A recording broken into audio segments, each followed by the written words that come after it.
Boom. It's late at night, or actually early in the morning, and I could not wait to get home from work. It's raining outside. You see, I got my stuff on, but I couldn't wait. I couldn't wait. I couldn't wait. What's up? It's Shang Abrams here with my video diary, my opinions, if they make any difference. I hope they do, because I'm hoping I'm inspiring somebody. Seriously, because I'm putting stuff out there that that I've seen over time. But before I begin, um, I'm kind of quiet because it's late, but whatever. Listen, like and subscribe. Thank you for joining me. First of all, like seriously, thank you because you could be doing tons of other stuff. I absolutely appreciate it. I want to get into this so bad because it was on my spirit getting home, and I was like, I've got to go, and I gotta talk about this like right away. Um, I don't know if you've seen the video, and if you haven't, Google this video. There is a young man in Texas. He's arrested now, but this young uh, Caucasian kid, I almost said white kid. I mean, he's white, but Caucasian kid, colonizer, as I've been saying. Um, who was uh,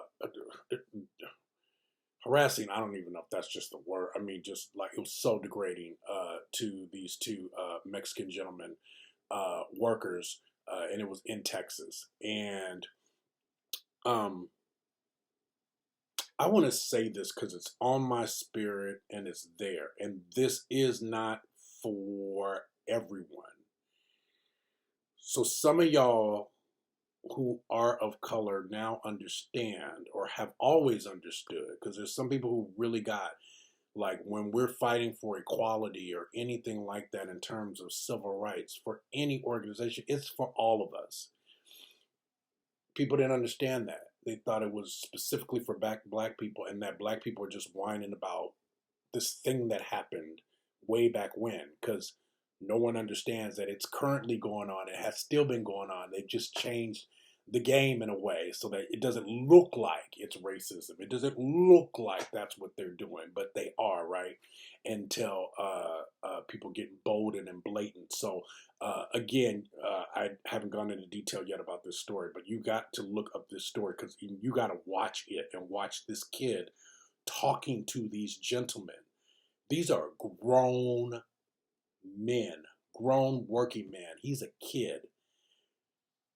And the way he's talking to them is so reminiscent of the South and so reminiscent of how kids were brought up to interact with black folks, people of color, anybody that's not white. I mean, it is like my heart. I don't even know if I'll ever meet those gentlemen, and the way that they just did nothing, which was good. Like, I mean, good for them because there's all kind of ways that could have went, and it wouldn't have. It sucks, right? Because we're human beings and we have reactions, and yet we're. It's almost like we get put in these positions where we can't react like a normal human being would, because that then proves the case of the antagonizer, and they did well, but I felt sorrow and pain for that. He started imitating a Spanish language, and the way he was talking down to them, and took their. I mean, it was.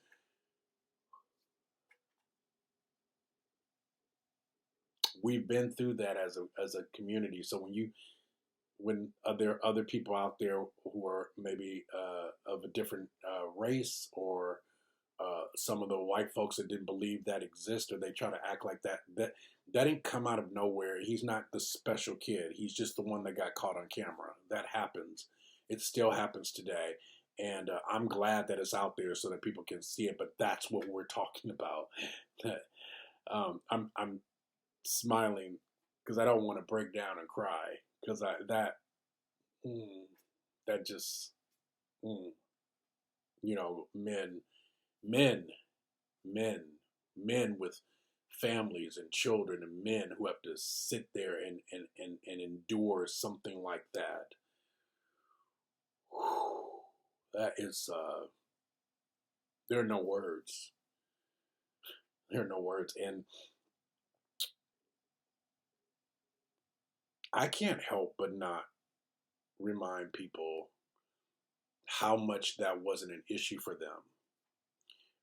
There's so many other things that are connected to what's happening today in our country, and yet that's that seemed to be overlooked.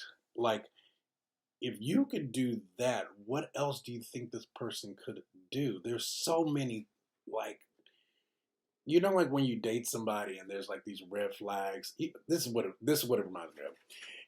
We all have this friend, right? We all have a friend like this, a friend who dated somebody and you knew, and you would be like, Sheila, girl, listen, Sheila. I mean, you see the way he be treating women. You see the way he be treating, the waitress. Do you see Sheila, girl? I mean, what you saw what he did in his other relationship. I mean, he beat the girl up. Sheila, what do you expect? And then Sheila said, "Oh, well, I know, I love him. He's so nice. He's changed so much." And then you see Sheila. She got a knot on her head, and next day, next week or so, she got a cut on her lip. I mean, like, but she's like, "Oh no, every couple has problems, like each time." And then finally Sheila goes like, I think I shouldn't be with Paul. I think he's abusive. I mean, we all have that friend, and you've been like, girl, I've been telling you this the whole time. And it's like literally he had to, like, handcuff her to a bedpost, like overnight or some shit for her to go, oh, I think he's dangerous. And it's like, how come you couldn't see all that before? This is what this is like. It's like y'all are Sheila, baby. Y'all are Sheila, and y'all don't realize that Paul, Donald, uh, was like this the entire time, and he was giving y'all signs. And when people who have had history in that or understand that, we're not shocked. Um, I'll say this because I don't want it to just be like, it's not just a black thing. Like, people who have history of trauma or oppression, when we know what that is and we see that, I'm talking about the people that fight against that, we're not surprised. We're like, yeah, that's who he is. That's what he's committed to. So if you know this about somebody, like, let's say Paul has a friend, Chuck, and Chuck is cool with Paul, and Chuck then watched Paul hit up on Sheila and shit like that, or back Sheila against the wall, and Chuck's like, oh, come on, man, but Chuck ain't really did nothing. And Chuck is still cool with Paul and supporting Paul and bailing Paul out of jail and, talking to Paul and like, hey, Paul, you got to kind of go easy, but, and being friendly with Paul, even though he's whooping on Sheila's ass. Wouldn't you have a problem with Chuck? Wouldn't you be like, yo, like, you still cool with this dude? That's what we talking about. Because if you still cool with this dude, you basically are saying it's okay, or oh, he's a good guy, or oh, he just has a little, oh, I'm just trying. Like, you making excuses for some shit that he should be working out, like therapy working out, like not dating somebody and definitely not beating up on somebody.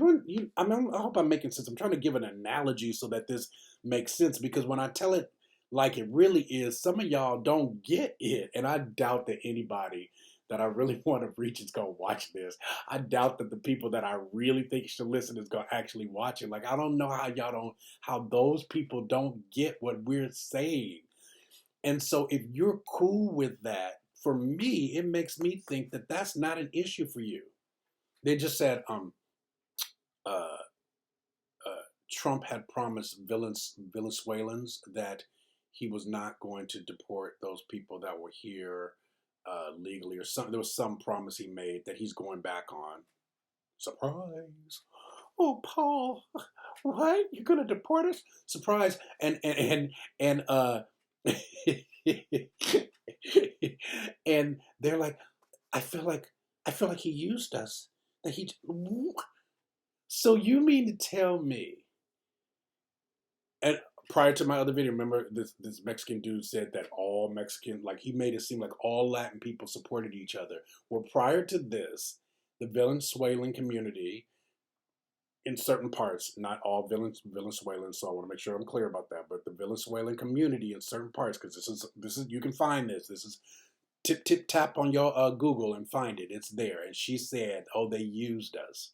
So they told them, these Republican Venezuelans, that they weren't coming for them, and now they are. So that's where I'm like, ooh. So you're okay with it being other people, long as it's not you?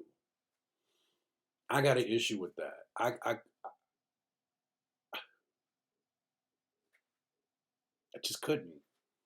I just couldn't. There's a thing called integrity for me, and I just couldn't. I couldn't be like, oh, I'm standing for humanity. I'm standing for the LGBTQ community. I'm standing for the Black community, communities that I'm a part of. But I'm going to exclude other communities, and I'm going to be okay with people and their prejudice and bigoted ways with other people. People supporting racism. So maybe you're not racist, but you're supporting it and you're okay with it as long as it doesn't affect you. But that's not the way this works. And the universe is very fair. Uh, the universe is very fair. And if you are against one group of people for race, for their orientation, you're against them. It's only it doesn't not touch you. It does. It's just a matter of time. It is. No one who's like that is going to singularly be like that with that group. They're coming for you once you go against, once you fulfill what it is that they want. And once they realize, oh no, you're not a part of the bigger plan. And the bigger plan is domination, white supremacy ideology, and to dominate this planet with that white supremacy ideology. We are here to serve the superior race. That is their plan. And when we're of no use for that, you need to go. How do you know this? Look at history. It's all there. Look at the Latinos who serve our country. I mean, like, look, my hair is crazy, but hats off to y'all. Like, for real, hats off to y'all. Like, I worked in a kitchen, and let me tell you, the Latino boys in that kitchen, man, hard working gentlemen from all over the globe. Hard working gentlemen. And the way that they would come together and support each other. That was how blacks were. And I said how blacks were because there's a lot of things that have changed since then. But that's how blacks were in my dad's day. He talked about that kind of camaraderie, that kind of togetherness. And some of us seem to have thought that we've moved on to certain acceptability. Come together right now. Come together right now. Come together right now. Like and subscribe. See y'all next time.